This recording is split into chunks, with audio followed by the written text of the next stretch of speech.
Bonjour à toutes et à tous, c'est Dexor. Alors aujourd'hui dans cette vidéo des trouvailles vide-grenier, j'ai trouvé pas mal de choses intéressantes.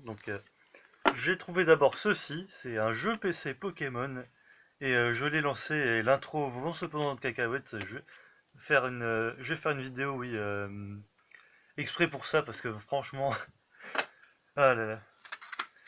Après bon, un petit programme, un jeu Rayman. Bon, j'en ai déjà quelques-uns. J'ai le Rayman en boîte, le Rayman Collector, j'ai le Rayman Parsefan et tout ça. J'avais pas le Rayman Gold et j'aimerais bien avoir le Rayman original aussi. Après, construire en 3D. J'ai ce jeu en boîte, mais le fait que ça soit fait par Epson, ça m'a intéressé. Ensuite, une espèce de démo, je sais pas quoi, encore par Epson. Un petit jeu Disney. Après, on passe sur du plus lourd. Hearts of Darkness. J'avais la démo à l'époque dans un paquet de céréales. Je l'ai réessayé assez récemment d'ailleurs en démo. Il est assez sympa ce jeu. Voilà. Et ensuite, du plus lourd, le jeu Grim Fandango. Je ne l'avais pas. Enfin, je ne l'avais pas. Enfin, je l'ai sur Steam et tout ça, mais je cherche à avoir l'original pour y jouer dans sa version originale, quoi. Après, je cherche évidemment à l'avoir en boîte, mais bon, rien que de l'avoir comme ça, c'est plutôt sympa, surtout que bah, du coup, la manière dont il est présenté, c'est sympathique. Voilà, je suis très content d'avoir trouvé ça. Ensuite, un autre jeu que j'avais en démo à l'époque, Pyjama Sam, ou Sam Pyjama en français, visiblement. Je sais pas si j'ai joué à celui-là, peut-être que c'est à celui-là que j'ai joué en démo, je sais pas. Et enfin, un truc qui m'a intrigué, c'est ça. Donc c'était la boîte, comme ça, puis voilà, on dirait un petit jeu éducatif ou je sais pas quoi, ça peut être intéressant à regarder. Hop.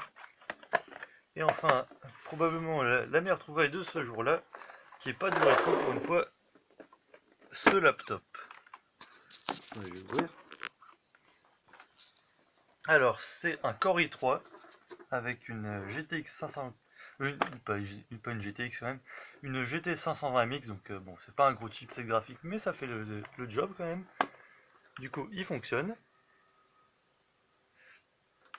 J'ai dit il fonctionne. Voilà, j'ai installé Linux Mint, je sais pas si je le laisserai dessus.